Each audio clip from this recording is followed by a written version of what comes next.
வணக்கம் நண்பர்களே. கடந்த செப்டம்பர் 27, 2025 இது தமிழ்நாட்டு அரசியல் வரலாற்றில் மறக்க முடியாத ஒரு கருப்பு தினம். மிக மோசமான நாள். அன்னைக்கு தான் இப்படி கூட மிக மோசமான நபர்கள் அரசியலில் இருப்பாங்களா அப்படிங்கிற ஒரு கேள்வி எல்லாம் நமக்கு எழுந்தது. அது ஓட்டு போட்ட மக்களுக்கு அந்த கேள்வி எழலை, அது வேற விஷயம். அந்த செப்டம்பர் 27 நம்ம தொடர்ந்து அரசியல் பேசிக்கிட்டு இருக்கோம். அரசியலை மட்டும்தான் பேசுகிறோம், வேற எந்த விஷயத்தையும் அதிகமாக கவனம் எடுக்காமல். அந்த துக்க சம்பவத்தை ஏற்படுத்திய அந்த தலைவர், அவங்க கட்சி, அவங்களுடைய அந்த கோமாளித்தனங்கள், அதன் பிறகு மே 4 அப்படியே தலைகீழாக எல்லாமே மாறி போச்சு. யாருடைய கணிப்புமே மெய்யாகலை. அத்தனை கணிப்புகளையும் பொய்யாக்கி விட்டு ஒரு விரும்பத்தகாத ஆட்சி ஒன்று இந்த தமிழ்நாட்டில் ஏற்பட்டது. எந்த வகையிலும் தகுதி இல்லாத ஒரு நபர் தமிழ்நாட்டின் முதலமைச்சராக உட்கார்ந்தாரு. அவருடைய கூட்டம் ஒன்று அனைத்து துறைகளிலும் உட்கார்ந்துக்கிட்டு எவ்வளோ முடியுமோ அவ்வளோ நாசம் பண்ண ஆரம்பித்தாங்க.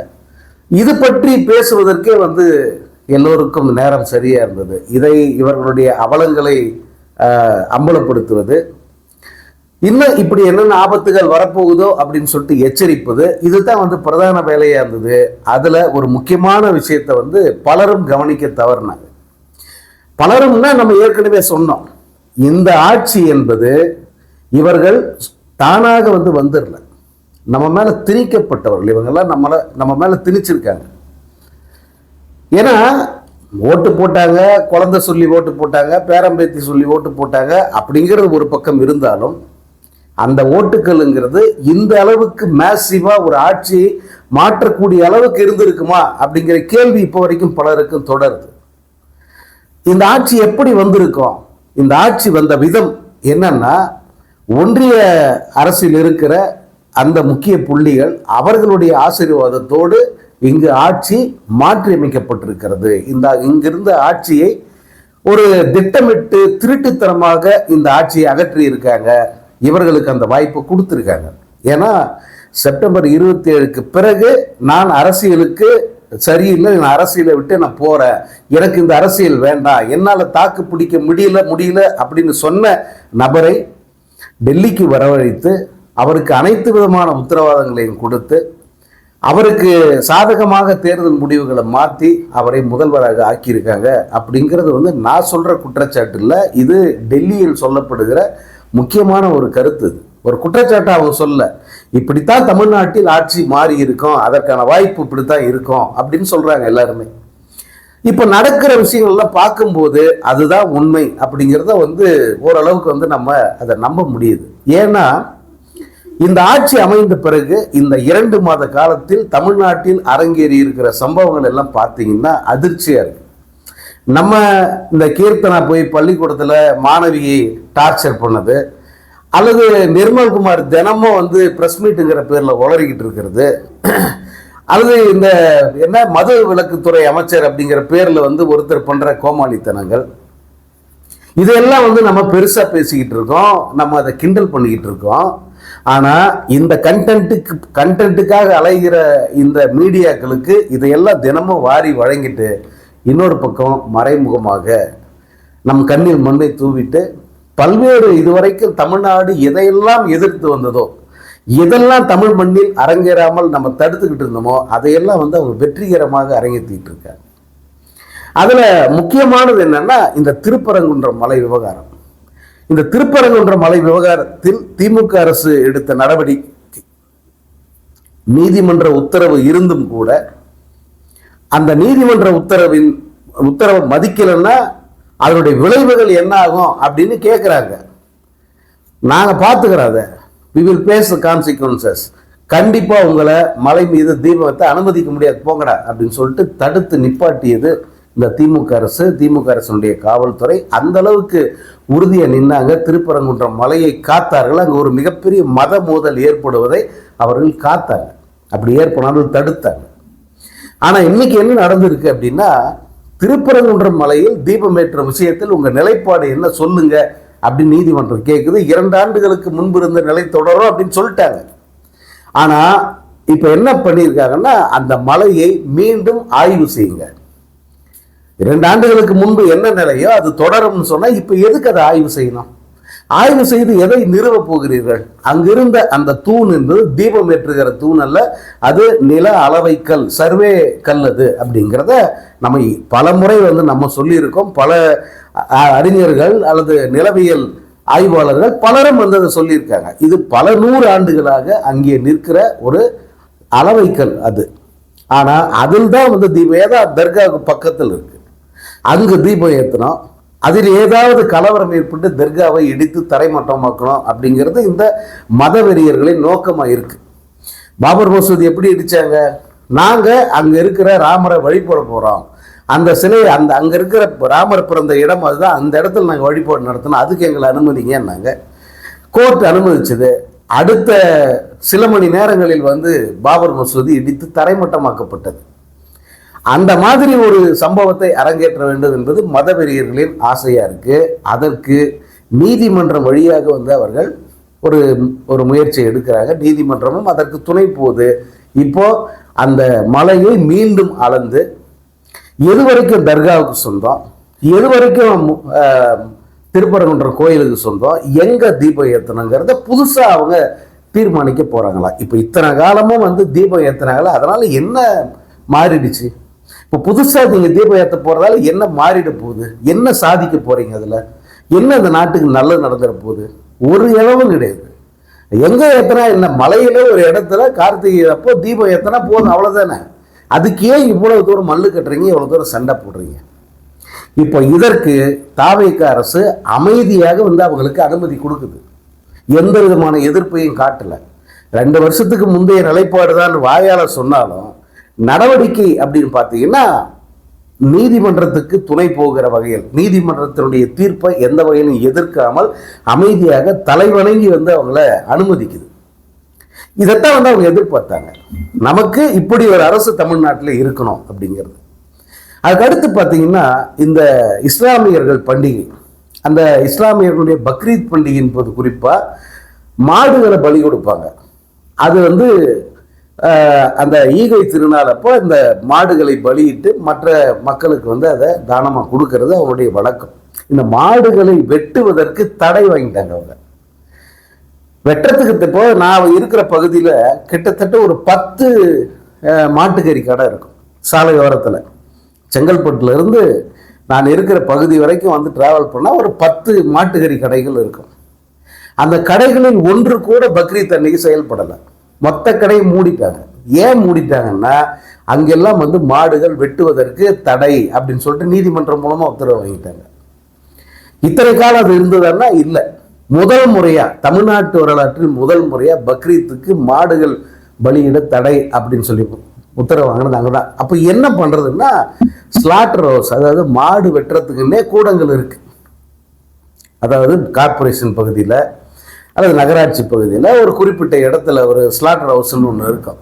அதாவது அந்த என்ன மாடு வெட்டுற தொட்டி, அந்த இடத்துல ஆடு மாடுகளை வெட்டணும், அங்கிருந்து கொண்டு போகணும். இதைத்தான் அவங்க இதற்கு மட்டும் அனுமதி கொடுத்தாங்க. இந்த மற்ற இடங்களில் மாடுகளை பலியிடுவது அல்லது இந்த மாதிரி பக்ரீத்துக்காக பலியிட்டு தானம் கொடுக்கறது இதற்கு தடை அப்படின்ட்டாங்க. சத்தம் இல்லாமல் அதை அமைதியாக ஏற்றுக்கிட்டாங்க. யாருமே ஏற்று பேசல. இஸ்லாமியர்கள் உள்பட, விஜய்க்கு வாக்குகள் செலுத்தி அதிக வாக்குகளை போட்ட முஸ்லீம்கள் உள்பட யாருமே இதை எதிர்க்கல. அதுதான் ரொம்ப ரொம்ப முக்கியம். இப்போ மத்தியில் இருக்கிற அரசாங்கம் என்ன நினைக்குதுன்னா, நம்ம நம்ம ஒரு ஆட்சியை பிடிச்சி நம்ம ஆட்சி அமைச்சு அங்கே நம்மளுடைய அந்த திட்டம், நம்முடைய கொள்கைகள், நம்முடைய அந்த மத ரீதியான கருத்துக்களை திணிக்கிறது, இதெல்லாம் நமக்கு ரொம்ப கஷ்டமா இருக்கு. நம்ம எதிர்க்கிறாங்க, ஏற்றுக்க மாட்டேன்றாங்க. ஆனால் இதுவே ஒரு சினிமா பிரபலத்தின் மூலம் நம்ம இந்த கருத்துக்களை ரொம்ப எளிதாக போய் சேர்த்துட முடியுது. ரொம்ப ஈஸியாக இருக்கு. அது நம்முடைய அஜெண்டாவை நிறைவேற்றுறது இவ்வளவு சுலபமாக இருக்கு அப்படின்னு சொல்லிட்டு அவங்களுக்கு ஒரே கொண்டாட்டமா இருக்கு. இந்த அரசுக்கு சகல விதமான ஆசீர்வாதத்தை கொடுக்குறாங்க அவங்க. பாருங்க, இந்த ஆட்சியில காங்கிரஸ் பங்குதாரரா இருக்கு. காங்கிரஸ் கட்சி பாஜகவுக்கு ஜென்ம விரோதி மாதிரி வெளியில தெரியுது. 2 கட்சிக்கும் பெரிய வித்தியாசம் இல்லை, அது வேற விஷயம். காங்கிரஸும் பாஜகவும் கொள்கை ரீதியாக அல்லது அரசியல் ரீதியாக மிகப்பெரிய எதிரிகளாக நிற்கிறாங்க. அப்படிப்பட்ட காங்கிரஸ் ஒரு இடத்துல இருக்குன்னா அதை வந்து குழி தோண்டி புதைக்கிறதுக்கு தயாரா இருக்கிறது பாஜக. ஆனா தமிழ்நாட்டில் மட்டும் காங்கிரஸ் இடம்பெற்றிருக்கிற விஜய் அரசுக்கு சகல விதமான ஒத்துழைப்பையும் மத்திய அரசு கொடுக்குது. எந்த விதத்தில் வந்து அவள் நெருக்கடியே கிடையாது. நீங்க என்ன வேணா பண்ணிக்கங்க. சுப்ரீம் கோர்ட்ல இருந்து எந்த கோர்ட்ல உங்களுக்கு எதிராக வழக்கு தொடர்ந்தாலும் அந்த வழக்குல உங்களுக்கு சாதகமாக தான் தீர்ப்பு வரும். நீங்க கவலையே படாதீங்க. அது கரூர் விஷயமாகட்டும் அல்லது குதிரை பேரமாகட்டும் வேற எதுவாக இருந்தாலும் நீங்க கவலைப்படாம ஆட்சி நடத்துங்க, நாங்க பார்த்துக்கிற மீதியை அப்படிங்கிற மாதிரி தான் வந்து போகிற அத்தனை விஷயங்களும் நடக்கிற அத்தனையும் வந்து நமக்கு தெரியுது. ஆக நான் இதற்கு முந்தைய ஒரு வீடியோவில் கூட சொன்னேன், இந்த அரசுங்கிறது ஒன்றியத்தினுடைய பரிபூர்ண ஆசீர்வாதத்தோடு நடக்கிற அரசு. அது காங்கிரஸ் இருக்கு இல்லை இதை பற்றியெல்லாம் அவங்களுக்கு கவலையே இல்லை. இங்கே நயினார் நாகேந்திரா அப்பப்போ சவுண்ட் விடுறார் இந்த அரசுக்கு எதிராக. அதெல்லாம் ஒரு செட்டப் தான் அப்படின்னு தான் நமக்கு தெரியுது. இப்போ ஒரு பக்கம் அதிமுகவை உடைச்சி அதிமுக காலி பண்ணுற வேலையும் அவங்க பண்ணுறாங்க. அதாவது தாவேகா மூலமாக அதையும் பாஜக பண்ணுது. அதே போல் தங்களுடைய திட்டங்களை எல்லாம் இந்த தாவேகா மூலமாக தமிழ்நாட்டில் அரங்கேற்றுது. இன்னொரு பக்கம் இந்த அரசுக்கு பூரணமான ஆசீர்வாதத்தை கொடுத்து முழுமையாக ஆட்சி செய்வதற்கான அனைத்து வழிகளையும் வந்து அவங்க வந்து காட்டுறாங்க இவங்களுக்கு. இப்ப திருமாவளவனெல்லாம் அமைதியா வாயை மூடிக்கிட்டு வந்து அமைதியா நேரத்துக்கு ஏற்ற மாதிரி பேசிட்டு மாத்தி பேசிக்கிட்டு இருக்காங்க. ஆர்எஸ்எஸ் பெற்ற கள்ள குழந்தை அப்படின்னு தானே வந்து விஜய் நீங்க சொன்னீங்க. இப்ப அந்த ஆர்எஸ்எஸ் பாஜகவோட பரிபூர்ண ஆசையோட இந்த அரசு நடக்குது. இப்போ இந்த அரசு என்னன்னு சொல்லுவீங்க? அந்த அரசு நீங்க பங்குதாரராக வேற இருக்கீங்க. யோசிச்சு பாருங்க. திமுக அரசு அமைஞ்சு திமுக அரசு 2021 அமைஞ்சு 2026 முடிகிற வரைக்கும் அந்த அரசுக்கு மத்திய அரசு கொடுத்த தொல்லைகள், அவர்கள் கேட்ட எதையுமே வந்து தராம ஒத்துழைப்பு தராம எவ்வளவு முடியுமோ அவ்வளவு தூரம் டார்ச்சர் பண்ணிக்கிட்டே இருந்தாங்க. 5 ஆண்டு காலம் வந்து இந்த பாஜக அரசை எதிர்த்து போராடிக்கிட்டே இருந்தது திமுக. நியாயமா திமுக நினைச்சிருந்தா பாஜக அரசில் அங்கம் பதிச்சு ஒன்றியத்தில் வந்து ஒரு 10 அமைச்சர்கள் கூட அவங்க பிடிச்சிருக்க முடியும். ஏன்னா 23 எம்பிக்கள் இருக்காங்க.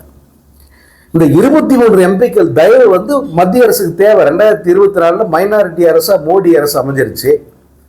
மு.க. ஸ்டாலின் நினைச்சிருந்தா இந்த 23 எம்பிக்கள் ஆதரவை கொடுத்துருக்க முடியும். இந்த ஆட்சி மீண்டும் கூட தொடர்ந்து இருக்கும். திமுக ஆட்சி மீண்டும் தொடர்ந்து இருக்கும். ஒரு இணக்கமான ஒரு அண்டர்ஸ்டாண்டிங்ல வந்து இங்க திமுக நினைச்சதெல்லாம் வந்து அவங்களும் சாதிச்சிருப்பாங்க. அதே போல மத்தியில திமுகவும் அங்க வகிச்சிருக்கோம். எதுக்காக போகல? மதச்சார்பின்மை, சிறுபான்மை மக்களின் நலனை காப்பாற்றணும், அல்லது இந்த பாஜக அரசின் மக்கள் விரோத போக்குக்கு வந்து நம்ம அடிபணிய கூடாது அப்படிங்கிற உயர்ந்த கொள்கைகளில் பிடிவாதமாக நின்று இந்த பலன்கள் எல்லாம் எங்களுக்கு வேண்டாம், மாநிலத்தில் சுயாட்சி, மத்தியில் நீங்கள் எக்கெடுங்கிட்டு போங்க, நாங்கள் எங்கள் ஸ்டேட்டை பார்த்துக்கிட்டா போதும் அப்படின்னு சொல்லிட்டு அவ்வளவு உறுதியாக நின்னதுக்கு கிடைச்ச பலன்தான் இந்த ஆட்சி மாற்றம். மு.க. ஸ்டாலின் தோற்கடிப்பு.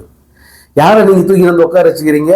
பாஜக என்னவெல்லாம் செய்தது, அவங்க காலாளிட்ட வேலையை தலையால் செய்கிற ஒரு கூட்டத்தை வந்து இங்கே ஆட்சியில் அமர்த்திட்டு சுயமரியாதை அல்லது சுயாட்சி இப்படியெல்லாம் வந்து கொள்கை பேசிக்கிட்டு இருந்த திமுகவை வீட்டுக்கு அனுப்புறது மட்டும்தான் இந்த தேர்தலில் நடந்த சாதனை. இப்போ நம்ம திரும்ப வெளியில குதிரை பேரம் அல்லது செந்தில் பாலாஜி, இந்த கீர்த்தனா கேஸ், இந்த மாதிரியான விஷயங்களையே பார்த்து நம்ம இதுலேயே முழு கவனத்தையும் செலுத்திக்கிட்டு இருக்கோம். அங்கே பாஜக என்னவெல்லாம் இங்கே தமிழ்நாட்டில் அரங்கேற்ற முடியாமல் இருந்ததோ அதை எல்லாத்தையும் வந்து அரங்கேற்றுறாங்க. ஏற்கனவே மும்மொழி கொள்கைங்கிறத இவங்க மும்மொழி கொள்கையை வெளிப்படையாக எதிர்க்கிற அப்படின்னு சொல்கிறாங்க. ஆனால் உள்ளுக்குள்ள மும்மொழி கொள்கை ஏற்கனவே உள்ள கொண்டு வந்துட்டாங்க. பல ஆயிரம் பள்ளிகளில் 3 மொழிகளை குழந்தைகள் படிக்க வேண்டிய கட்டாயம் உருவாயிடுச்சு, படிக்க ஆரம்பிச்சிட்டாங்க. யாருக்காவது வெளியே தெரியுதா? மும்மொழி கொள்கை இவங்க என்ன நினச்சிட்டு இருக்காங்கன்னா, இந்த அறிவு பெயர் பலகைகள்லாம் இருக்குல்ல, இதில் எல்லாத்துலேயும் வந்து தமிழ், ஆங்கிலம், ஹிந்தி அப்படின்னு எழுதிருந்தாதான் மும்மொழி அப்படின்னு நினச்சிக்கிட்டு இருக்காங்க. அது இல்லை, அதெல்லாம் வந்து அவுட் ஆஃப் ஃபேஷன். இப்போ மும்மொழிங்கிறது என்னன்னா குழந்தைகள் மட்டத்திலிருந்து திணிக்கிறாங்க அவங்க. சரி, பெருசுகள்லாம் எதிர்க்குதா, இதை விட்டுரு. குழந்தைங்க படிக்கிறதுல இருந்து நம்ம மும்மொழியை நம்ம கொண்டு வந்துடலான்ட்டு பள்ளிகள் மூலமாக மும்மொழி கொள்கைகளே உள்ள வந்துருச்சு. இன்னும் கொஞ்ச நாள் அந்த பிஎம்ஸ்ரீ பள்ளிகள் கூட வந்துடும். ஏன்னா ஏற்கனவே உங்களுடைய நிலைப்பாடு என்னன்னு கேட்டு எழுதிட்டாங்க. இவர்களும் அதுக்கு மழுப்பலா யோசிச்சு பதில் சொல்றேன்னு சொல்லிட்டாங்க. விரைவில் பிஎம்ஸ்ரீ பள்ளிகள் வந்துடும். இன்னும் இது போன்ற திட்டங்கள் என்னென்னலாம் பாஜகவால் இங்கே செயல்படுத்த முடியாமல் இருந்ததோ அதை எல்லாத்தையும் விரைவில் ஒவ்வொன்றாக அவர்கள் அரங்கேற்ற போகிறார்கள். அதற்கு வசதியாக சொல்லப்போனால் எடப்பாடி பழனிசாமியை விட மிகச்சிறந்த அடிமையாக வந்து விஜயும் அந்த கூட்டமும் வந்து அவர் கையில் சிக்கியிருக்கு.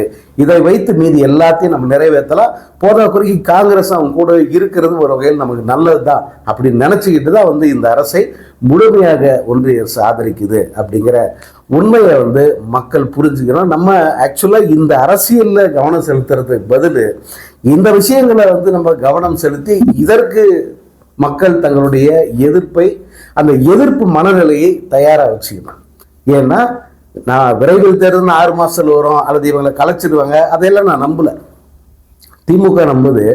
ஆனால் இந்த அரசு கலைக்கப்படும், ஒன்றிய அரசு இதை கலைச்சிடுவாங்க அப்படிங்கிறதெல்லாம் வந்து எந்த நம்பிக்கையுமே இல்லை. சொல்லப்போனால் இவங்க அடுத்த 5 ஆண்டுகள் வரை தொடர வாய்ப்பு இருக்குது. தொடர்ந்தாலும் தொடரட்டும். ஆனால் இந்த மனநிலை மக்கள் மத்தியில் இந்த அரசு ஏன் இவ்வளோ தூரம் இருக்குது, இவங்களுக்கு ஏன் இவ்வளோ ஒத்துழைப்பு தராங்க, இதன் பின்னணி என்னங்கிறத ஜனங்க வந்து புரிஞ்சுக்கணும்.